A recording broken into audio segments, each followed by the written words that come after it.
Hey guys, welcome to the next part in the Derby Let's Play on Football Manager 2015, and this is the first of two live commentaries.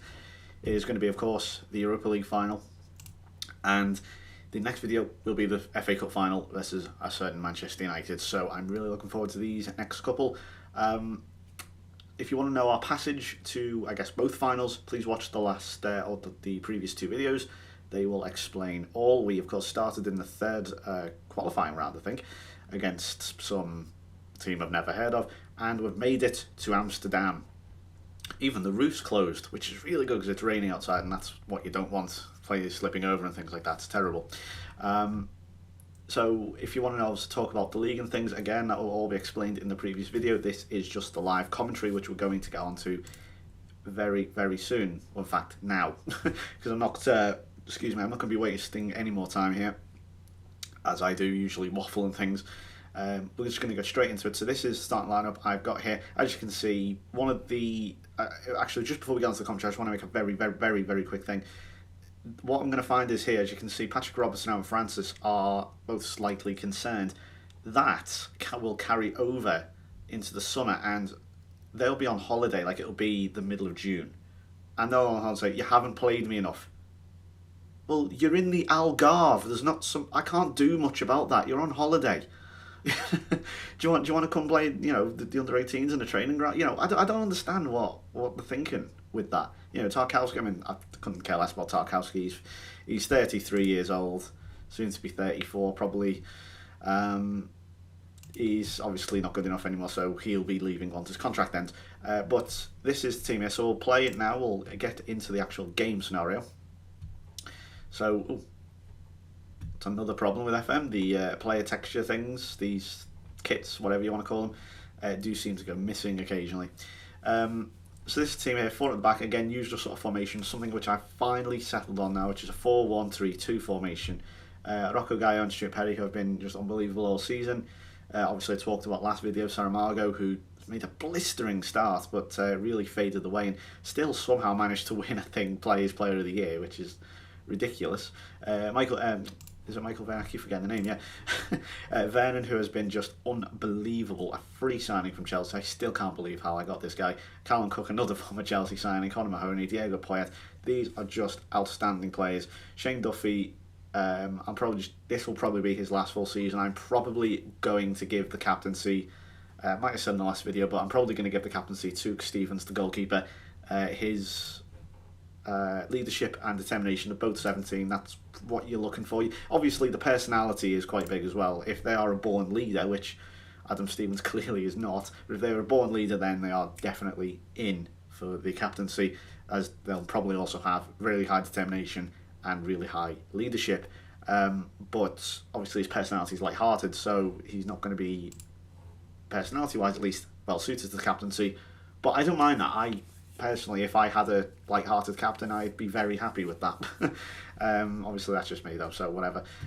In terms of Sporting, then, who they have, let's see here. Robert Janssen of the Football Review says they're actually missing 3 big players. Wow. Who's their players? They're number 9. And so this is a Uruguayan regen here. He's got 18 finishing, 17 first touch, 20 determination, 18 teamwork. He actually looks decent. Very decent. Unfortunately, I can't say I know the rest of them. Wow, a 19-year-old in midfield. 20. Wow, they've got a very, very young team. Well, I'll say that. There's a 30-year-old. Wow, let's have a look more at their attacking lineup. So they've got a lot of South Americans. Okay. So Gaio and Perry, that's why I'm playing up front. It's been their competition. They're both going to finish 1 and 2. There's no Sporting player within a few goals of them, so looks like Gaio or Perry are going to be set for top goal scorer in the Europa League as well. So enough talk, let's get on to it. I'm sorry, I said I know I wasn't going to waffle, but I can't help it. Once you get to the mid-2020s, you have to kind of explain everything. And I know we probably did in the last video, but it's like in case people didn't watch it or whatever. Anyway, things need explaining. There's Stuart Perry, Conor Mahoney with the cross in. That's 1-0. These boys, I'm telling you, once they get into a bit of form, there is absolutely no stopping them. Just none at all. And I've got key highlights on, so this is why it's... We've gone through a spat recently of where there is just no highlights at all. Like the other day I was playing a game, I think it was against Man U or someone, and there was no highlights at all in the second half. Zero. In fact, look at that. One highlight, and it was a goal. Look at that. I mean, Sporting had 6 shots, admittedly not been on target, only 2. And there's been, there's your problem. Wow, that wasn't even a clear-cut chance. I guess because the keeper got a hand to it or something? I don't know. Strange.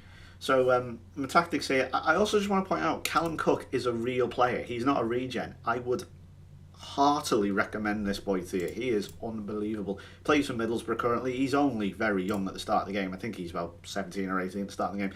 Have a look for him though. He's excellent. Actually, I should just briefly also mention the players that are real and aren't regens as well, in case you don't know. Stevens is a regen. Granero is a regen, so I had to think about that one. Jason Murillo is not a regen, however, he is going to cost a lot of money. He recently, at the start of the game, went to Napoli for... where is he? He's going to be that one, sorry. Is he? Yes. He went to Napoli at the start of the game, obviously, but he is going to cost a lot of money. As you can see, Chelsea then paid 31 million for him, so as you can see, he's not going to be exactly cheap. Eric Dyer, you all know Eric Dyer, he's a quality player. I managed to get him after... the problem was he was at his peak as well. So I don't know how I was able to get him on the cheap, but that was just a lucky one. You'll find you get your own versions of Eric Dyer, sort of defender at the peak, who perhaps isn't as great as they possibly could have been, but is still a very good player.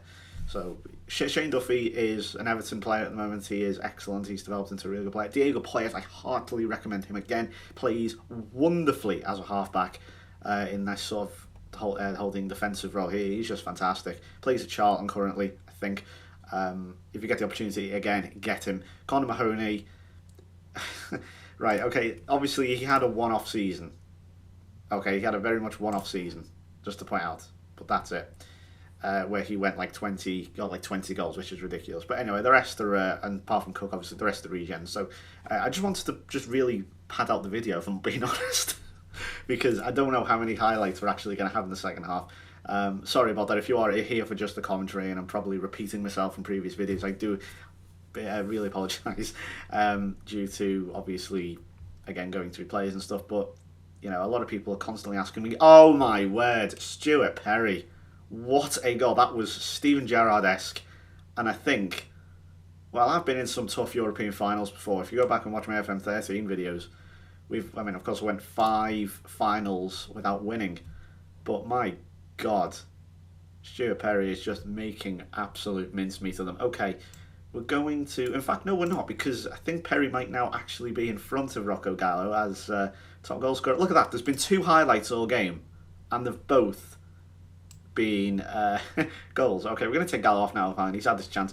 If honestly, Gallo, he's like sort of Mario Balotelli in a way that if he doesn't look like he's going to score inside the sort of first half an hour, then he's just not going to score at all. I know that sounds strange, but he just is one of those players. And I just can't quite put my finger on it. So we'll bring on Francis as well. Probably should change his role, actually. A lot of people... Roles are vastly underestimated. I cannot stress enough the importance of roles on Football Manager.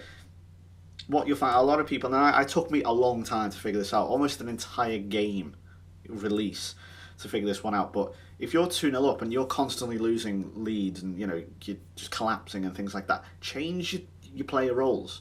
Things like, for example, Aaron Francis. I would have just easily could have left him in Callum Cook's role as a roaming playmaker, but I didn't because that doesn't suit him. Instead, I'll change him to a ball-winning midfielder, which is his sort of role.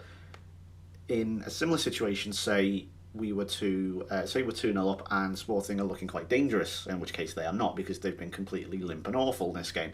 But say they were, I would change Francis to a defend, as have his duty to defend rather than support. I might even pull back the wingers to both defend or be in a sort of defensive winger. I might even change a striker to a defensive, things like that. Change the roles. So I'm trying to make this video seem worthwhile because a Europa League final should not feel as flaccid as this because this is just a walkover. Trust me, we've been good this season. We haven't been this good. There's Jagobar Santamaria. Oh my words. Oh, okay, I thought Stuart Perry was going to have a hat-trick. The easiest hat-trick in the world. But no, well, he's still got a chance here. He's on the ball. He's just dominated, doesn't he? Oh, Shane Duffy just didn't quite roll in. We're finally getting some more highlights at the end of the game here. There's Vernon. Oh, it's a penalty.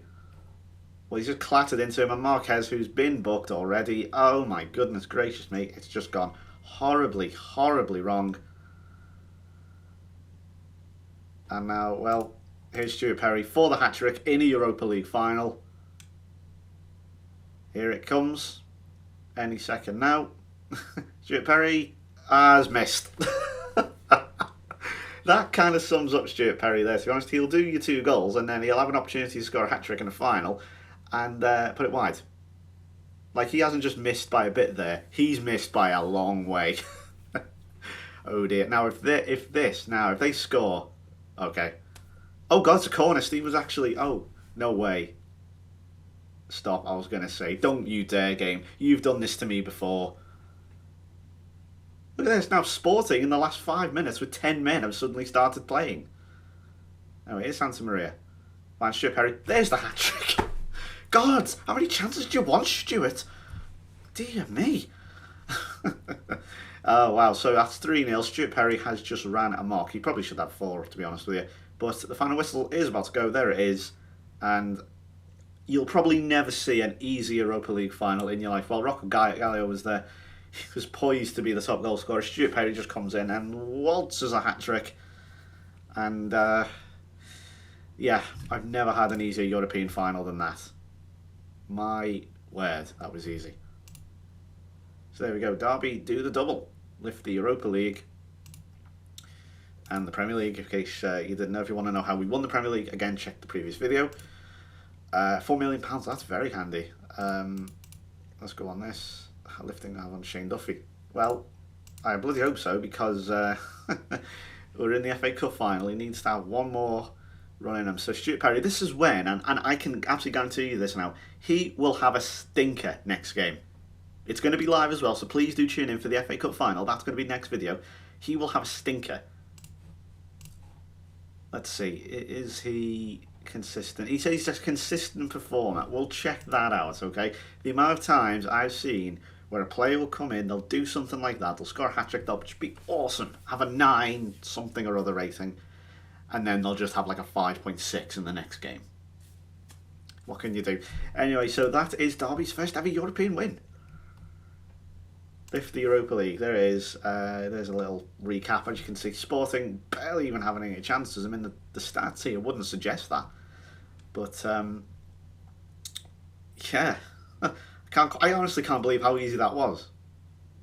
This Derby team isn't actually... Can I just show you Perry's stats in case you're curious? Yeah, okay, he has 17 finishing and his physicals are pretty decent. But he's not incredible. He's not Messi. He's not Ronaldo. He's not Suarez. He's not Neymar. He's not Draxler. He's not Volland. He's not, one of these mad, crazy players that could potentially or is world class. He's not a world class player. He's uncapped by England. I don't know. It's really weird. He is a regen which came through in the very first season. I mean, if you look at his record, 194 games, 87 goals. I think that's just league form. But I imagine, let's see if we've had any legend yet. I know Shane Duffy is a legend. It's really weird just seeing. Originally, it was just 2. It was just Bloomer and Clough, but there's no legend yet. If I'm not a legend, if I win the FA Cup, I've got to at least be an icon. At least Shane Duffy's a legend, fair enough. But I imagine Stuart Perry should be as well, because that was just phenomenal. 3 goals. Anyway, sorry, I'm kind of wafting. So we'll leave it there. Please do rejoin me for the next game, which is Manchester United at Wembley. The FA Cup final should be a right hoot. Could potentially also be Andre Villas-Boas' last game. He does appear to be, it looks like he is going to be leaving at the end of the season. He's been at Man United now, I think, for, God, how long is that? 2000, he's been there for 11 years. As you can see, his contract is up in like 6 weeks. So, yeah, he probably isn't going to be coming back. So, please do join me for that. So, thank you very much for watching. If you did enjoy, please give the video a like, and I will see you for the next one. Goodbye for now.